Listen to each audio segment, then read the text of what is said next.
Welcome to the Metaphysical Report. I am Sabrina. And I'm Steve.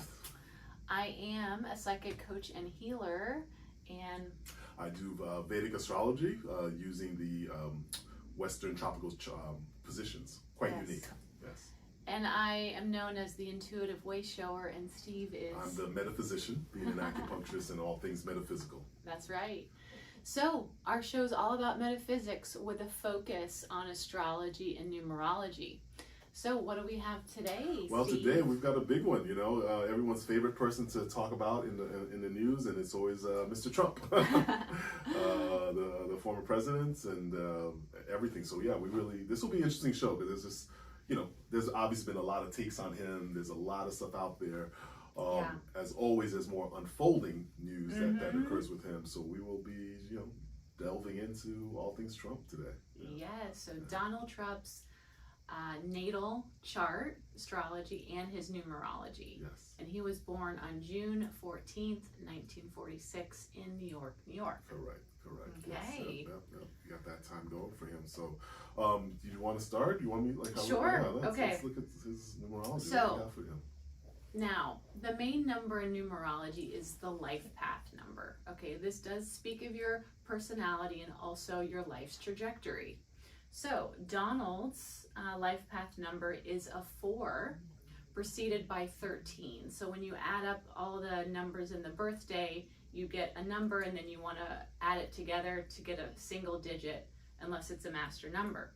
So he is a 13-4, okay? So 4 is the foundation builder. It's one of the business numbers, okay? So his life is all about hard work, okay? Focus, discipline, building his stability, building his security, okay? It's a very Saturn type energy, but like crazy work ethic and with a focus on business and money, okay? So that 13 that precedes it is karmic. So Trump has a lot of karma in his chart, no doubt. We're not surprised by that. Right. So the 13 signifies in a previous incarnation there was a lack of work ethic. Okay. Interesting. So what that says is this lifetime he has to have extra work ethic to make up for that, right? To balance that karma. And as we've seen, he definitely has that. He does. He's quite disciplined in his work. People, they want to knock on him that he does, he's just playing golf, he's this and that. But one thing people may not know about him is that he doesn't drink, right? Okay, I think I didn't know that. Yeah, as a result of his brother dying of an overdose, some addiction issues. Okay. And I think that's pretty much been lifelong, like in his 20s or something like that. But it's, so, that's a discipline, right? And probably what's contributed to his longevity, even though people see him eating junk food and all these, but it just shows you that, I'm sure that's helped him. It's helped him quite a bit, yeah. Right, so, because also looking at his chart there, let me go into the other karma that is in his chart. So when I calculated his birthday number and also his expression number. So the birthday number represents a sub-lesson in their life. And then the expression number is where their natural talents and abilities are, okay? So he is a 14-5. So the 5 energy is the free spirit, okay? It is being very adaptable to change, okay? But that 14 that precedes it is karma from misusing his freedom in a previous incarnation, okay? So then that would say discipline that he would have had to learn throughout this lifetime about not giving in to physical pleasures as much as he could have. Right. Okay. So that just speaks of that, where he doesn't drink alcohol, right? It's like really working on that discipline to lessen that, where he misused it in the past and was frivolous with his time. Gotcha. And then the last karmic number he has is with his soul urge. So the soul urge number speaks of what our soul needs to be happy. And his is a 7, preceded by 16. And 16 represents karma of betrayal in a past life. there was a lot of betrayal. There was betrayal in his life. He betrayed others. He betrayed others. He betrayed others Okay. in previous life or lives. Okay.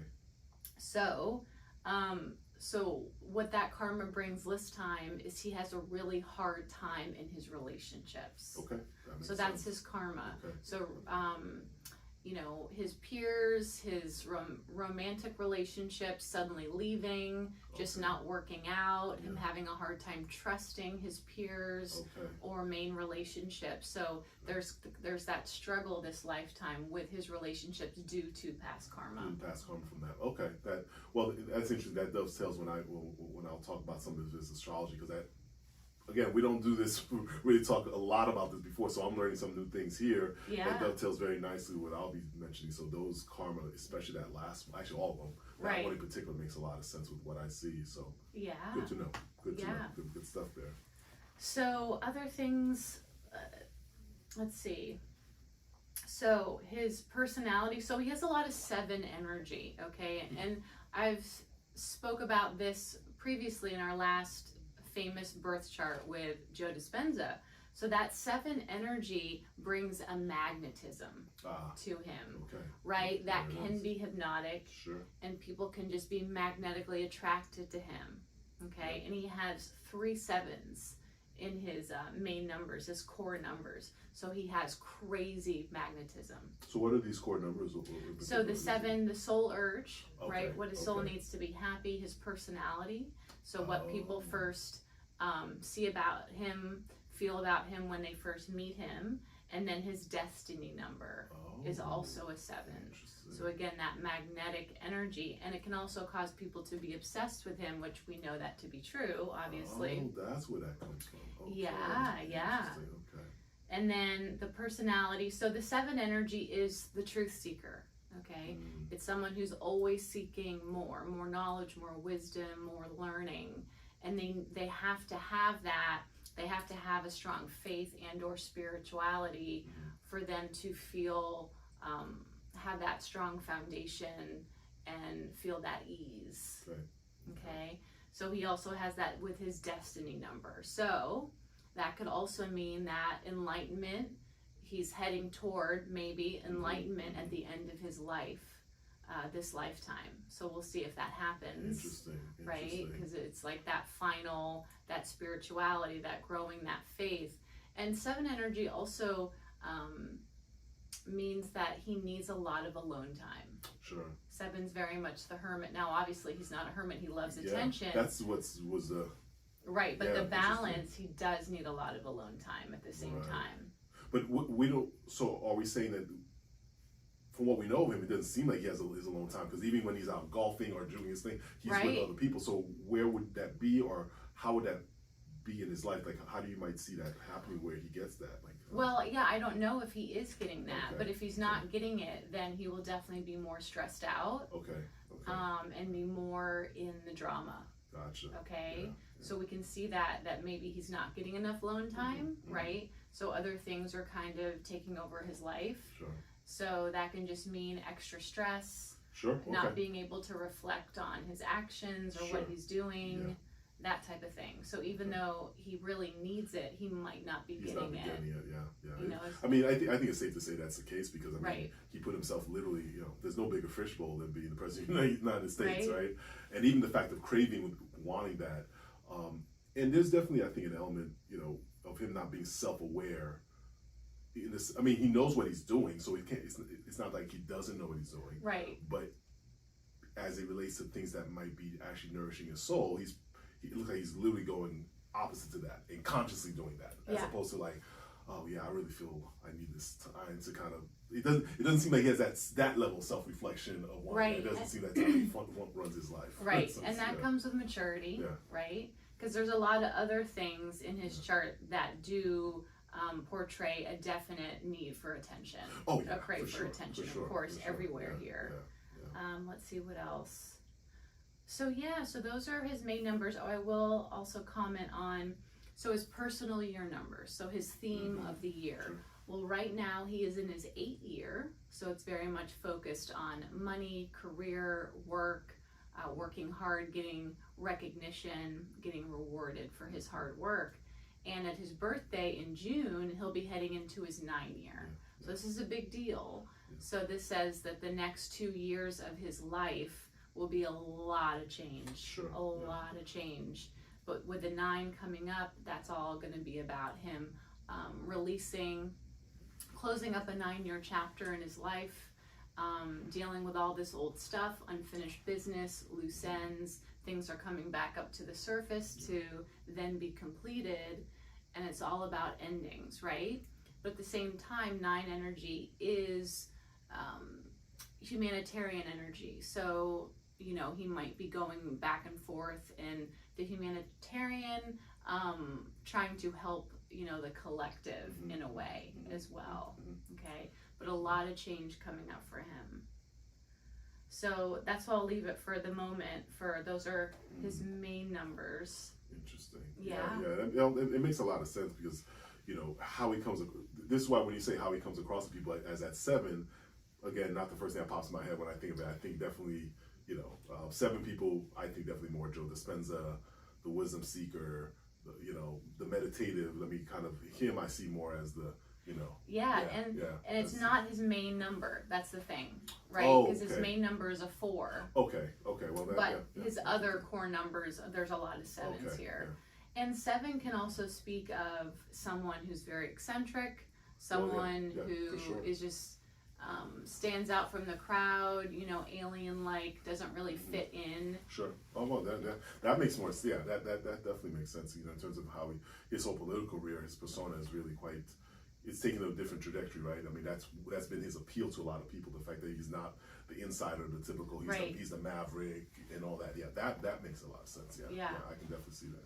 And it gets really interesting too when I go into part of his big purpose later. Okay. Cool. Yeah. So on the astrology side of things, it's you know, you definitely see more right off the bat. You know, like the brashness, right? So he's born with a Leo ascendant. I don't think anybody's gonna be too surprised with that, right? And so the Leo is the king, right? The Leo is big personalities, flashy. Look at me, it's all about me, and very much Trump fits that role of that, right? Totally. It's a one thing, you know. Me personally, I've known Trump, as we were talking before. I've known him since I was like 12 years old. You know, growing up in New York, the New York metro area. You know, first got to see him on the lifestyles of the rich and famous, Robin Leach, and if anybody knows about that, go ahead and YouTube and you'll see Trump, right? And it's typical bombastic. Look at me, my beautiful wife, my kid. I mean, you know, just that big, you know, big showy, flashy type thing. And so he grew up the son of a very wealthy man. And contrary to what he'd like to say, his father gave him like $1 million to start off his real estate empire, right? You know, so that's his self-made aspect of it. But again, it makes sense because he is this Leo, right? So the first house is how people see you, right? And so he's perceived, and his personality comes off as that, right? That would be strong enough in and of itself, but then we actually have Mars and Pluto in that house. So right off the bat, his outspokenness, his brashness, you know, when you have 2 malefics in that first house, and by malefic we're saying, you know, the way traditional astrology would look at things like that would be they're not the soft, gentle, peace-loving, you know, type. Mars is very much a direct, in-your-face, brash, you know, cussing, and you know, all that stuff right in your face, and that's very much his approach and how people see him as well. So that's not anything new, right? But it just confirms what we know of him as well. And so that can be very off-putting for a lot of people, and obviously for other side of people, that's what they like about him, right? The fact that he speaks his mind and such. But he's not a peace-loving, gentle, you know, let me hold your hands and you know, that kind of thing. That's not Trump, and his personality reflects that, especially that Mars in that first house. That Pluto in that first house also lends to that. You know, again, he's connected with a lot of scandals and you know, all the. This is what people know about him because that's Pluto. Pluto is the lord of the underworld and things that are done in secret and behind closed doors, and you know, he's had alleged ties with mobsters, and you know, when he had the Atlantic City casino, and you know, so all these things that are very much that way with Trump, and so that would lend him to have this type of really outspoken, outsized personality, and shady to some extent, and nebulous. Like, okay, what's really happening here, right? Right. So that's a big part of it. Then we look to see, okay, where is the ruler of that house placed? The ruler of Leo, of course, is the sun, and that sun is placed in the 11th house. The 11th house is a house of major ambitions, right? It's a house of one's social network, right? Climbing the social ladder, if you will, right? And so he's always craved that. He's craved to kind of be considered one of the big people, if you will. And he's self-made in that sense. One of the things that he was known to do when he lived in New York was to actually call up these newspapers, various newspapers, because that's, in New York, being mentioned in papers and this and like that. And he would pretend he was a marketer, if you will, part of his marketing team, Trump himself, to say, hey, why wasn't this story about Trump in this paper or this, that, he did this. So his ability for self-promotion is just knows no bounds, because he craves that attention, right? Because he wasn't, I think people need to understand, he was not taken seriously in New York as other than just the son of a very wealthy man, a socialite, basically. I mean, that was his life before that, right? So that's, he had these business dealings, and there was always, difficulties with them, but he craved attention, right? And that was what he was doing. He was not considered very serious. It was frivolous. It was just, he's a playboy, right? He's just living this life and look at my kids, look at my car, just that kind of thing, all right? Yeah. But that's just the reality of it. And so the question had always been, and speaking things off the cuff and very brash bravado, right? Look at that Mars.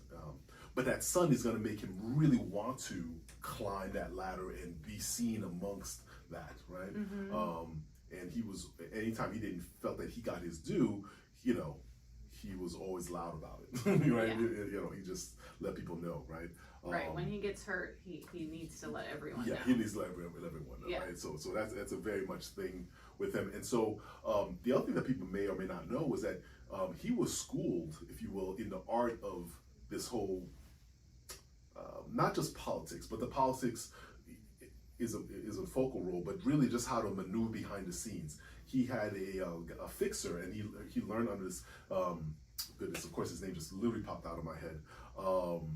Roy Cohen. Cohen. And Roy Cohen had a very interesting history of being a fixer to the powerful, the rich and powerful in New York and around the world, but New York. Like Kerry Washington on Scandal. Exactly. That's exactly it. Exactly. Had a fixer. And so this fixer learned how to sue people, how to political pressures, and just behind the scenes putting things like that, right?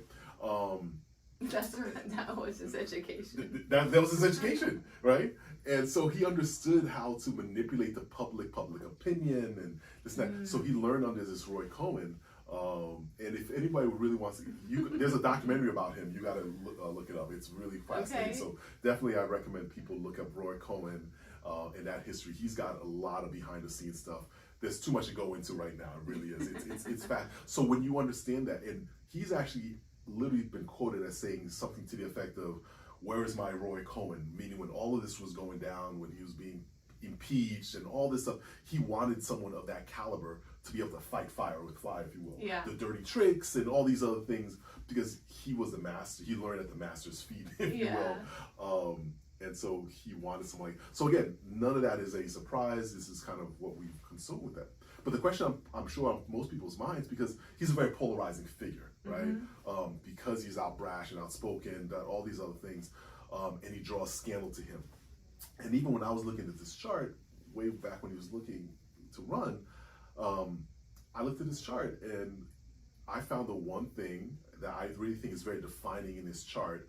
There's a couple things, but this is like, I think, the key to understanding his chart and why it's so, he's been as resilient against all these things, all the mudslinging and all that stuff. Any other person, 1/10 of the scandal he's been into that they talked about, the tape that came out around the pot, all those things would have like sunk other people. Sure. He eats it for breakfast, right? I mean, we just have to say that he eats that stuff for breakfast. Like, so what is that? Like, it makes it, and even for him to come out of nowhere being this reality TV, right? He parlayed that and it becomes crazy in the United States. The only time we've seen something kind of sort of like that was Ronald Reagan, right? And he was a B-list actor, if you will, right? But then at least he was like a governor. You know, he had all this. He actually had political career into that, right? Trump literally comes walks off the set of The Apprentice and goes to the White House. I mean, essentially that's what happened, right? Yeah. So we have to kind of where is this? And this is the one feature. So we pay attention to this. This is super, super important. When I was learning astrology, my mentor said the number one strongest factor in a chart, period, without a fact, if you miss this, you're not going to be able to understand why certain things are occurring in the chart. And I've seen that to be true. And sure enough, Trump has that, right? And he has it to the degree. All right, so what is that? Well, there is a phenomenon that occurs when a planet goes retrograde, right? When it's about to go retrograde and when it's about to come out of retrograde. And that planet looks to stand still, right? Because what's happening is the planet is moving, slowing down, stops before it goes retrograde, right? Yeah. And then when it's retrograde, it's slow. Once it's about to go back forward again, it does the same things. It's going backwards, starts slowing down, stops, and then moves forward. When the planet stops to go backwards and stops to go forward, those are called stationary retrograde or stationary direct. And literally, the planet stops to go backwards or stops to go forward. And the planet in the sky, because astrology is an observational art, when you see it in the sky, it stops for 2, 3, 4 days. It doesn't move. Right. So that means that planet and what it represents takes center stage in that person's chart. The house that it rules, it controls, the signification of that planet itself, the aspects it throws, and everything is connected with the house that it's in is a big focus on the life. So what is Trump's? Well, it's not going to be a surprise to people that it's Jupiter, right? The planet of wealth, prosperity, abundance, truth-telling, which seems problematic in his chart, which we'll get in a second, right? So what does Trump have in his chart? He has a stationary retrograde planet, Jupiter. So his Jupiter is retrograde and about to go direct, right?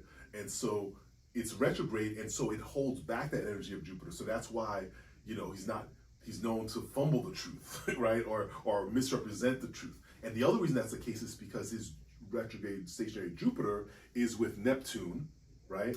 Which is the planet of illusions and deceptions and being slippery with words and all that stuff, right?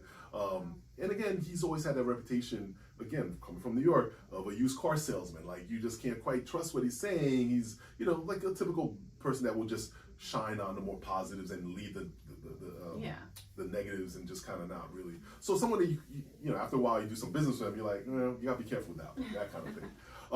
So that's the reason. So Jupiter becomes phenomenally strong in this chart, but it's retrograde and it's with Neptune. So that's why people always kind of, he'll rub some people the wrong way. Right. That's one. It rules the 5th house. For those who don't know, the 5th house is a house of politics in Vedic astrology. Wow. It rules politics. Yeah. Right. So it's also, get this, the house of entertainment. Can't make this up. You can't make this up, right? So that's why he literally and it's the sign of Sagittarius, because his ascendant is Leo. 5th house is Sagittarius. Sagittarius is a dual sign. Right. And so he has 2 careers: a political career, an entertainment career, and then a political career. Right. You see? Yeah. So that speaks to why he had that dual career. Wow. And since 2012, excuse me. Yeah, since 2012 is when he moved into his Jupiter period, major period, and that runs for 16 years. So 2028 is when this is up for him, right? We'll get to that later. But he is running the Dasha period, the time period of his most powerful planet in his chart. That's why he's president. That's why he was president. That's why he had this career. That's why he's a polarizing figure that he is in the political realm. Right. Okay. Now, Jupiter also rules another house, which is also going to be significant. Jupiter in his chart rules the 8th house. Okay. 8th house is a house of scandal. Yes. It's a house of, underhanded things that are done in secret. It's a metaphysical house, right? Right. We dig into secrets, we dig into mysteries, right? Yeah. And so things that are done behind the scenes, things that are hidden, things that then that can potentially come to light, right? So all the scandals that he's involved with. That's why this man literally eats scandals for breakfast. He has no shame. Like it doesn't. Right. It's not a problem for him. Yeah. Right. Yeah. In fact, he thrives on that energy, if you will. Right. The 8th house is, they call the house of transformation, the house of death, if you will, but it's death and rebirth, right? Remember, Pluto is in his first house. Right. Pluto is, the indicator of like a very scorpionic energy, which is what the 8th house represents. And so 8th house is also the house of life in the sense of, people who have very strong 8th house. There's a lot of kundalini energy, sexual energy, right? And so what he's been able to do is take that energy and really, charm people and manipulate and just put this, and that, so people are really kind of in a spell with him, right? It's in awe, good or bad. Like even his detractors, they're so like focused on him so much, right? But what they don't understand is that they're giving him energy. Totally. Right? They're giving him that energy. So it's really fascinating to see, just objectively, to see that those who hate Trump and those who adore Trump, they're still obsessed with him. Either one. And to your point about the 7 that you mentioned, he captures people's hearts. The why he's not doing it in a Joe Dispenza way, right? It's because Trump's Jupiter is retrograde and with Neptune, right? And rules the 8th house, right? So the negative aspects of we're getting more, as opposed to the positives, things happening. But nonetheless, the energy of obsession, the energy of kind of putting a spell on people, right? Because remember, he really was able to cast himself as this businessman through his show, if you will. But people have to remember, that was TV. He was acting, right? So I try to, I feel like I'm really impartial with it. Like I can look at it both sides. I definitely see it's positive, but that's what that is. It's kind of like Bill Cosby. He was America's dad, right? And yet behind the scene, there was all this other stuff that was happening, literally to the contrary. So it is possible. We're a celebrity obsessed culture, right? And so that makes sense why how a celebrity was able to gain the presidency. And of course, his other appeal was that he was not a politician, right? Because we know our political system is completely bankrupt, corrupt, and so they were willing to take a chance on someone who had none of that. And that's perfectly fine. I'm okay with that. He can't do any worse than what these other people have been doing, right? Why not give him the chance? And that's why he rose to prominence. That phenomenally powerful Jupiter stationary retrograde. Right, and that speaks to his resiliency. Exactly. People who have very strong 8th house, like boxers, or you can't knock the life out of them. Right? And so, yes, scandal after scandal after scandal. He has a million lives. He's working on, I don't know how many this one is, but as long as he's in his Jupiter period, right, till 2028, till 2028. So if anybody wants to kind of get an idea as to when things might be shifting for him, where he might be in trouble, that's when he runs into his Saturn period, right? So Jupiter is this expansive, outward energy. Saturn is quite the opposite, contractive, right? And so Jupiter, that very powerful Jupiter, is placed in the 3rd house, the house of media. Right, that's why he's tweeting all the time and everything. He's on the camera. He's out in front. He's promoting. It's marketing. Is what the 3rd house is about. Publishing. That kind of. So it makes sense. 3rd house is also the house of bravery and just get out there and battle. Right. And so he's these things. Right. It's not a surprise. Saturn is in his 12th. Is placed in the 12th house, the house of self-undoing, the house of retirement. The very unworldly life, right? It's very contracted energy of Saturn, right? And so it's really going to be quite different for him. That'll be interesting. Yeah, it will be like this whole energy is going to be like this, and also it's just right. And so for those who are waiting to see the downfall of Trump, it might be around that time that they'll get their opportunity, right? Right. But I think you'll be sorely disappointed if you think it's going to happen before then. That's my personal opinion from looking at the charts. Because even if he gets, let's say, he got indicted recently, right? Yeah. We talked about that. That happened. Let's see, the indictment was handed out on the March 30th for hush money being paid to the former porn star. Can't remember, Stormy Daniels, right? Everyone knows. Yeah. By the way, the astrology that is perfect. 8th house is the house of scandal. 8th house is the house of pornography. Right. 8th house is the house of hidden things, right? Hush money, right? Yeah. Secretive stuff. So that's all 8th house stuff. So that's not a surprise. But again, this just highlights more of that energy in his chart that he's doing 8th house stuff. Whether it comes to fruition or not, I don't think there's enough energy there, and we'll see. Right. If that'll be, I just from looking at it, I'm gonna say he probably gets away with that one, right? Or somehow last minute, things happen, right? Yeah, some sort of save. Out of nowhere. It reminds me of something that just happened this week. We hadn't talked, so what's his name? Alec Baldwin. I don't know if you knew they dropped the charges against him. No. Murder charges. Right. Right. And so now, question is like, why did that happen now? Well, a couple things. One, it's Mercury retrograde, right? Things shift in a retrograde period, right? Yeah. And so I've always told people when we talked about before, anytime something has occurred in a previous retrograde period or whatever, when the next retrograde period comes, you're going to see a shift in that energy. So for me, the fact that I saw that he was indicted not on retrograde, but kind of coming up to it, if you will, means that this is very possible it's going to be undone. Sure. Right? There's going to be a shift in this position of him being indicted, and so everyone's cheering.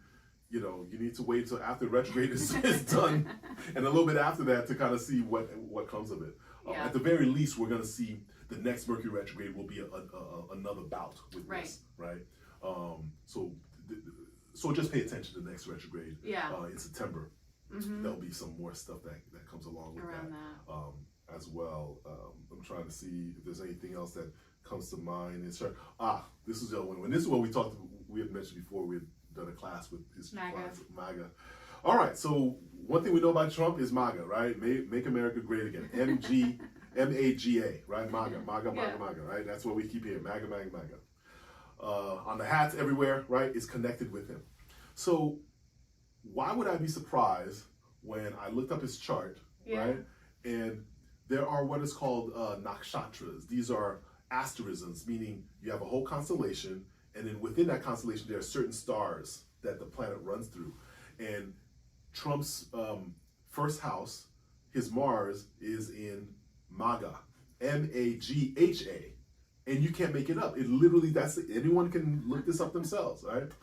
But here's what it represents. It represents one who reveres their ancestors, their lineage, your own cultural background, your own ethnicity, and are prideful about that. Not necessarily in a negative way. You just, that's where I come from, and I respect that, and I give homage to that. And so these people are very traditional in that sense, right? So if they're Jewish, they love their Jewish heritage, and they study it, and that kind of thing. If they're African American, they look to Africa, right? So there's nothing wrong with that whatsoever. It just shows that his nationalistic streak is more about this, what people have been perceived, Eurocentric, he's German, and, he doesn't want these foreigners here, right? So it contrasts that. And it's not surprising that someone who has MAGA as a star asterism, his thing is MAGA, make America great again, right? So in that case, we talked about it. You can't make that up. I mean, it literally is in his chart. So insane. When we first talked about this, I could not believe it. I was like, so if anyone doesn't believe that this is his chart, he's obviously had his chart done before. At some point, you kind of someone like that maybe. You wouldn't be surprised if that was the case. There's been a couple times floating around. We were texting about that before. So apparently the first time, which is when I have, and then the second time that came around, people were saying that Trump had given that out. It was on his birth certificate, this 10:54 a.m. time. But I looked at both of them, and it doesn't really change it appreciably. It still has the first house, still has MAGA, all these other things. Sure. And to be quite honest with you, it wouldn't be surprising that, and I wouldn't put it past him to give a wrong time, if you will. Sure. Right. Throughout the disinformation. Disinformation, right? Which is again what he's about, third house. Totally, right? That marketing. So It makes perfect sense. So for those who want to kind of get a, you know, there's more to talk about. We'll kick it back into the numerology aspects of it, but you know, but this is like the meat and potatoes as to like why he is the way he is, and why people are so obsessed with him, positive and negative, like why he attracts such energy, and why he's such a lightning rod for everything. Yeah, it makes sense. It makes sense. I'm so glad we're doing this. His chart. It explains so much. By the way, I loved Apprentice. Oh, gotcha. Loved Apprentice. You know, I was studying in school at the time, so I hadn't seen any of it. I was but that's why I was, because I remember when he came out, I was like, Trump, like what's he doing? Like, you know, I just remember "you're fired." That was his catchphrase, right? Yeah. So okay, so you were. It was good. It was good TV. Good TV. Oh yeah. That's why I imagine it would be, right? Yeah, of course, right. It had to be. I mean, it was a fifth house. I know. Yeah. That's awesome. Okay, so looking at other things, well, I don't know if we mentioned this, but his sun is in Gemini, right? Yes. Mm-hmm. And Gemini is the sign of the twins, right? So that duality, right, constantly. Correct. And you talked about his moon being in Sag, right, as well. Yes. Yep. So let's look at his purpose here. Now we can look at a couple things. Now, one, we looked at his Chiron in his chart, which is where he's the most wounded, okay? Yeah. And his is Libra in the 3rd house. Okay, that makes sense. So, you know, he, from a young age, he has struggled with being heard. Yeah. He has struggled so his childhood was probably very hard. Yeah. Probably didn't get along with his peers. Either he was wanting to get too much attention or didn't, and you know, but he has struggled, especially in his childhood, with being heard, and that's why nowadays, as he has grown, he has become so loud and out there. He's like, you will listen to me whether you like it or not. Yes, okay, very much so. Yeah.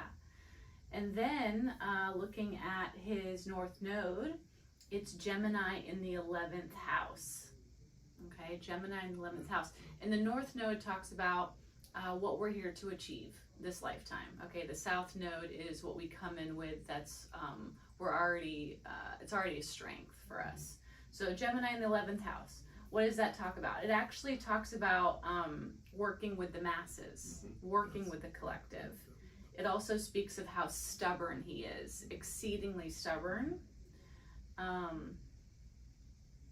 You know, Rahu, real quick, let's get it off. When you mentioned that, Rahu also represents, the 11th house is a desire house, right? Wanting, in this case, status and social standing and increasing. And Rahu, the head of the demon, if they will, I mean, that's literally what we speak to it, is cravings, desires, of materialistic endeavor. So he wants to experience life and wants these things. Right. And Rahu is also hypnotic themselves, right? Totally. He casts that energy. So not surprising it being in the 11th house, conjunct his son, the 1st house ruler. He goes at it just like you said, stubbornly, obsessively. Yeah. Like he doesn't, you know, I don't care. He just keeps boom, mashing his head up against things. Doesn't matter. He's still going for it. So it very much is personality. And then on top of that, Mars in the 1st house speaks to that brashness as well. So again, not sweet words, soft. Yes. So, and then also that speaks of Gemini, the constant drama, surrounding himself with drama, you know, the scandals. Absolutely. Can also bring in a lot of childish, immature behavior, okay? But where that growth happens, because again, this is something that he is working to achieve, is to actually help the masses, help the collective, be of service, right? Sharing with others and learning how to compromise with other people. And again, that's like the goal. We'll see if he gets there. Right. Well, and I think another way of reading that as well is he's, in a way. Well, that's what I'm saying. He's doing that in a sense, even if it's inadvertently. The fact of, so this has been my personal opinion about it, but it fits with this because it's kind of like he's putting a kink in the plans of those who are trying 100%. To do certain things. Yeah. And so that's why I've been a supporter of his for that reason, right? Because he has been the enemy of your enemy is your friend kind of situation. It's, Yeah. it's almost like I'll take the devil I know Right. versus the devil I don't know. And I've been really clear about that because he's putting a kink in the plans of whether it be the global elites, what we call the deep state, whatever that case may be. And so you can almost say by default, he's ended up helping people because, listen, he's about himself. Like, that's what he's said. He's never been like, he speaks these words because he's an actor. This is my personal opinion, because that's what he speaks to, right? I mean, he knows how to manipulate people. He knows what to say to, I mean, he had a show, for goodness sake, to show this. So that's not a surprise, but it goes without saying that he is here to do a job, right? Like, that's, and so his life is, the end result will be these will be these positive things, even though it may seem it's going about the wrong way, whatever. But I don't take any. I'm not. What's the word I want to use? He's not doing it necessarily intentionally.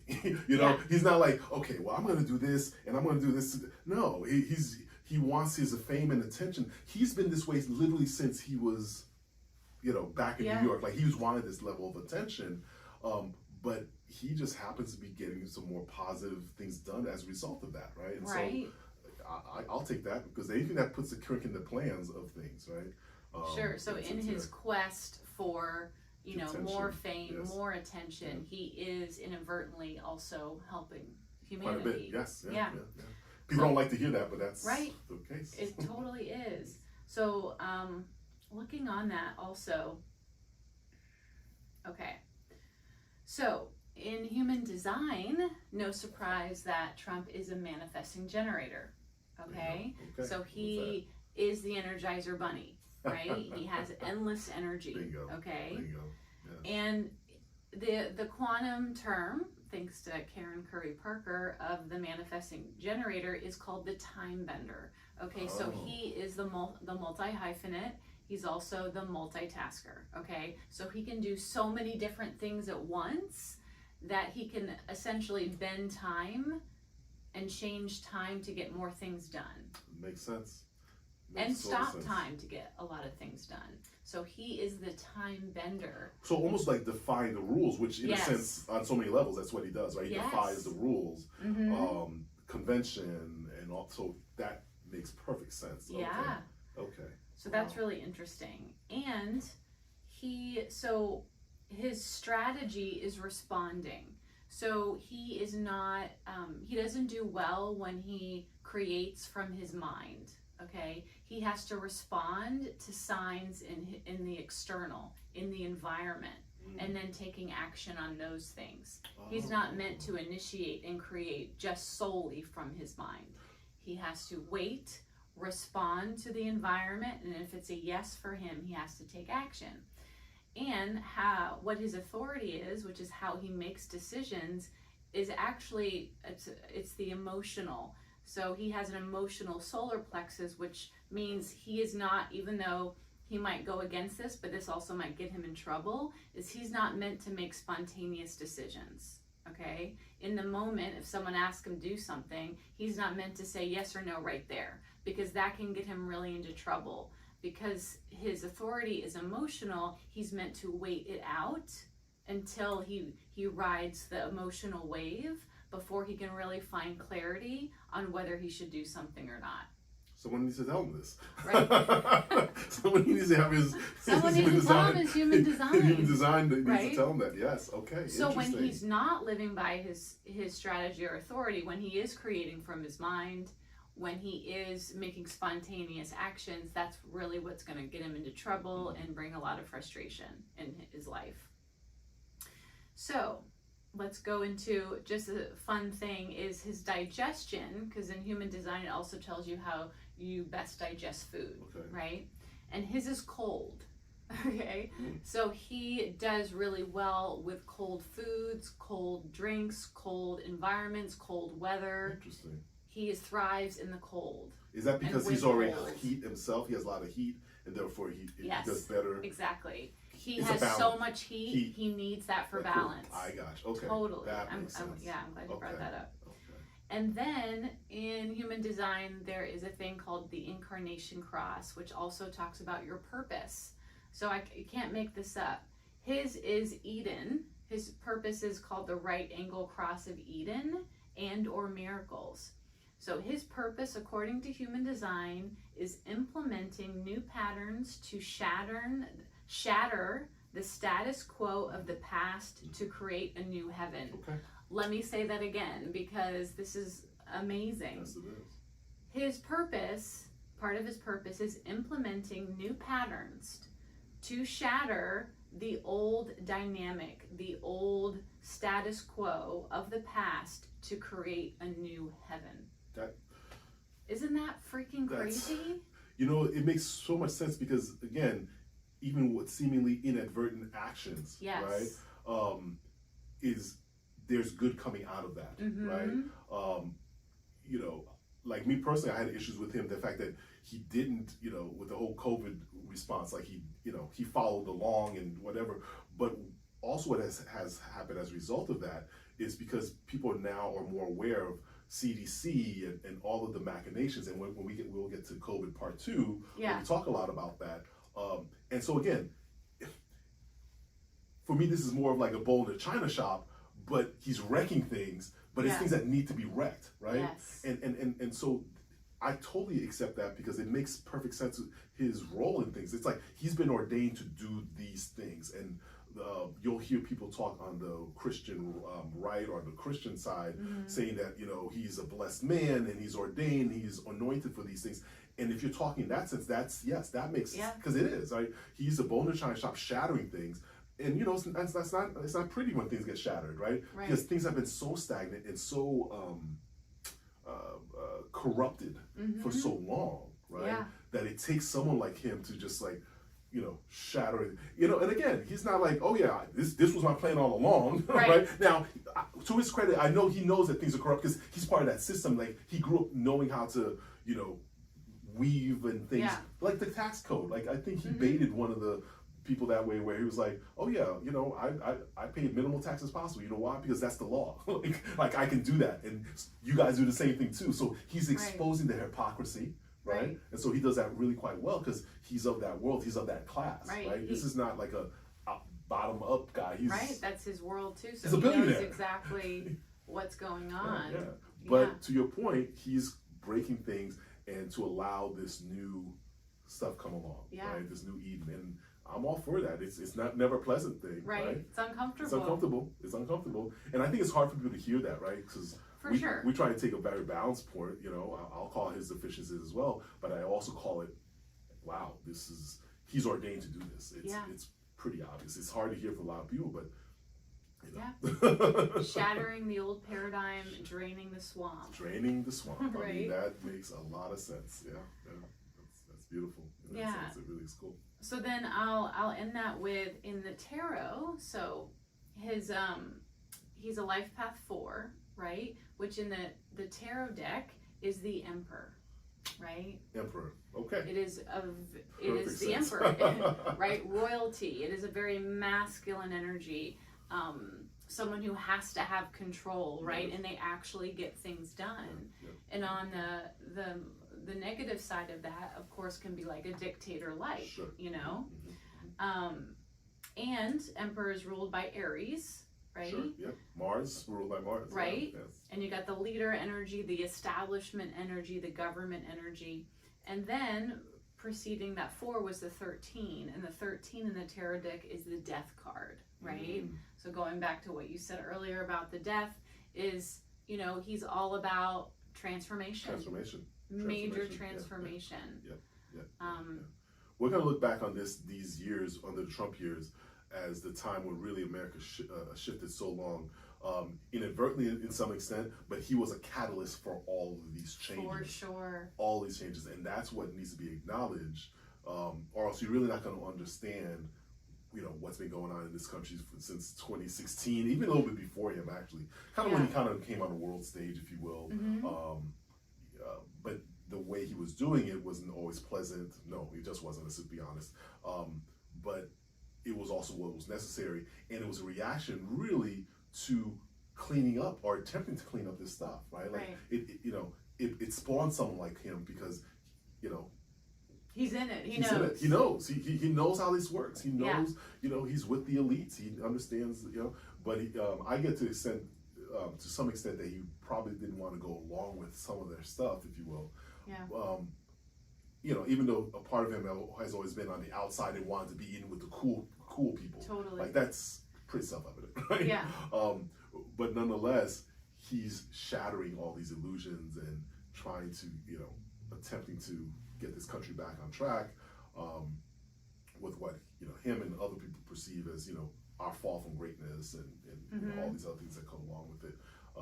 One of the shows I think we're going to end up doing is kind of like where America's going. You know, that's one. Yeah. But he's, you know, like him or love him or hate him, he is that catalyst, and you're not going to understand what's happening unless you really understand kind of what we're talking about, the ins and outs, and acknowledging the positives and the negatives, and you know, and really the positives too, because, you know, negatives everyone wants to harp on, but there are positives that come out of all this. Yeah. That's what I'm for. Yeah.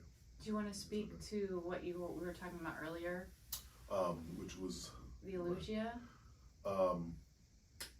Remind me real quick. What is it called? The Illusia, the snake. Sure. Ashleisha. Yes. So this is a nakshatra. So again, nakshatra, just like Maga is a nakshatra. Well, the nakshatra on his ascendant is Ashleisha. Ashleisha, it looks like it's Alicia, right? If we were reading, it looks like it's Alicia, which is an interesting term. Ashleisha has really a lot of negative connotations to it, right? Okay. Because it's symbolized of a coiling snake, right? The clinger, one that can wrap around you like a python, squeeze the life out of you, right? So it definitely has a negative connotation initially. But like snakes themselves, it's really this potent potential energy, right? That can be used for good and bad. The people who have Ashleisha, it tends to be more negative unless there's a lot of other forces in the chart to kind of use it for good, if you will. So it's sneaky underhandedness, scandals, like all the stuff that we associate with Trump, of him just kind of being seemingly deceptive, not straight on, right? Like a snake, just kind of, right? All these things that people associate with it. So, but that also speaks to your part that you just mentioned about him shattering things, right? And that's what this Ashleisha, I really think, is probably end up doing. But he comes across as this person who's not truthful, who's deceptive. You know, I mean, look, the man has had numerous lawsuits, you know, NDA agreements with porn stars and all, you know, all these other type of things. This is not your conventional by any stretch of the imagination. And he shattered all of that, right? Whatever began, you know, if this had happened back in the Clinton days, when I remember being a young person, like, you know, really, when all that was happening, that would have been a huge scandal, right? Now, right? So it started then. Like, Trump didn't start any of this, right? It started then, but that would have kind of sunk a political career, right? There was several other vice president candidates who end up having affairs. You know, people kind of slunk off. Trump is like, wears it as a badge of honor, right? And say, what are you going to do about it, right? This is me. This, right? And so for me, when I see that, that's very much Ashleisha type quality energy, but it's also the potent energy of change as well, right? That's you have to acknowledge both of those in his chart, because that's, you know, he's and not, the power that gives. And that power that gives, yes, it's in a sign of Leo, so yeah, it has that another layer of crazy power. Right? And so this is why it's not just if you look at Trump as just Trump bad, he's evil, that, like, if that's the only way you see him, you're not seeing the whole picture. The whole picture, right? And this is definitely going to be one of those things that, you know, things have gotten so corrupt that we needed someone like that, right? It's almost kind of like you need fire to fight fire, right? And he is very much that polarizing figure, because the establishment hides behind this veneer of respectability, you know, and yet there's this ugliness underneath, right? Yeah. Trump is ripping that off and be like, look, exposing these people for what they are. He comes from that. He understands that world, right? Yeah. He's been trying to get in that, if you will, in a sense, and be part of it. And so that's why. So it's not so easy to peg him as one thing or the other. Right. And so I can fully appreciate. He's a Gemini. twin. Yeah, he's a Gemini. He, you know, that ADHD energy about him, right? I mean, that's a Gemini, pinging from one thing to the next, right? Yeah.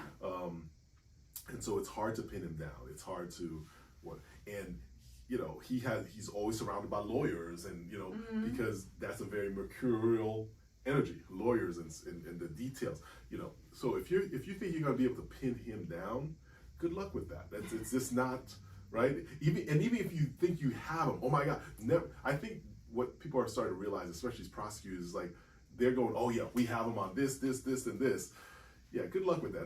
That's where Trump begins, right? Like that's where he begins, and is already played out way ahead of time. So he's a master manipulator and player of the game, I guess you could say, right? He's a master of playing this game. Yeah, and he just knows it, and so that's what people need to be aware of what is, and as a result, catalyst for change, shattering all these illusions, shattering these lies, right? Because some of the things that we suspect that he's done and allegedly all that, we know have evidence that other people actually have done, right? Other politicians have done, and yet they're not garnering the same level of intensity, negativity thrown towards them as him. Right. And again, that's because of his chart and he's getting Jupiter all that. period, the Jupiter period, all of it. All of that, right? Yeah. So, but so that's it. The other thing I want to mention here, we talked about the moon being in fifth house. The moon is conjunct Ketu. So Ketu is opposite of Rahu. So interestingly enough, it represents past life stuff, right? So all this energy in his fifth house, previous things that he's done, the good things that are happening as relates to the career and the presidency, he's earned the credit for that from past life, right? So it's again, people are like, well, how can he? Well, listen, this is the way karmic things work, right? We have done extremely bad things in past lives and really good things in past lives, and so in this lifetime, he's gained some of that positive, right, from that, right? That's how you can read that. But it also alienates women, right? Because Ketu is with women. Ketu obscures clouds. Right, and so anything connected with women, particularly, right, and we know he's been negative towards women, if you will, the scandals and things he's had in his life connected with that, and then the other feminine planet, of course, is Venus. Well, his Venus is in the 12th house of scandal, hidden things behind the scenes, right, with and really tightly conjunct Saturn, right? So Saturn's going to hold that back. So this is why he's been married 3 times, 4 times, married and then multiple affairs, right? So this is a man with women who just has them by a boatload, right? These are, again, there's a lot of people. Let's put it this way: there's probably a lot of women out there with NDA agreements that he's paid off. It's so many, right? So that makes a lot of sense. So that's why his unpopularity among some women, but also at the same time, there's a whole cadre of women that absolutely love Trump, right? Like the obsessed kind of energy, right? Not like, and so again, that energy is there because that Rahu, that mesmerism, right? Casting of spells, if you will. So he's a highly polarized figure because his chart is so powerful for those things, right? And that's just the long and short of it. He's not a simple person to put in certain category boxes. You can't, right? And if you understand the full complex nature of this man, then you can get a better understanding of what's happening in the world as opposed to just Trump good, Trump bad. Yeah. So we talked about Jupiter's Jupiter period ending in 2028. Sure. Any other transits coming up for him? Well, we've got there's some powerful things coming up here. One in particular will be this Venus retrograde that's coming up July 22nd to September. Occurs in his first house. So that's going to speak to more issues with women and women in previous relationship out the woodwork from previous. So I expect that to be amped up quite a bit. You're going to see that happening here summer into the fall. That will amp up quite a bit. Right? That'll be pretty significant for him. So look for more of a circus atmosphere around that. So there'll be issues with his finances. Venus is one of the planets of money as well. So that's going to be significant. The other transit that I think is really important to talk about is Jupiter will be moving into Taurus in May, right? We'll be talking about that on our May forecast. And that is Trump's 10th house, house of career, right? The 10th house represents the government, right? So Jupiter going into the 10th house for him means that interaction with government will be more favorable, right? So yes, it looks like he has this court case and all that, but again, you don't want to count him out, right? No. You don't want to count him out at all. Now, he's essentially protected. He's actually protected until 2028, right? So yeah. Now, what's interesting here is that Jupiter will be making a square from that 10th house to his first house. So that could speak to some difficulties of connected to that, right? Okay. And this is more from a Western way of looking at it, because we don't really talk about a square for Jupiter. We look at it the trine aspect stronger. So even though that will have some effect, I think the stronger effect will be Jupiter's traditional aspect to his second house, finances, money, those type of things, going to be super strong. Fourth house, real estate, all that will go good for him. 7, 8, 9, yeah. So it looks like this 10th house for this next year is going to be really kind of protected from government, if you will, right? Yeah. There's a lot of back and forth there, but it looks protected for him. And interesting enough, 10th house is considered a career house, and this goes right into election time and really him putting his best foot forward and being able to potentially, we know he's running again. Yeah. Whether or not he's going to gain the presidency is yet to be seen. Yeah. But it's definitely setting up him for that, for sure. What do you see with the numerology with that for those time periods?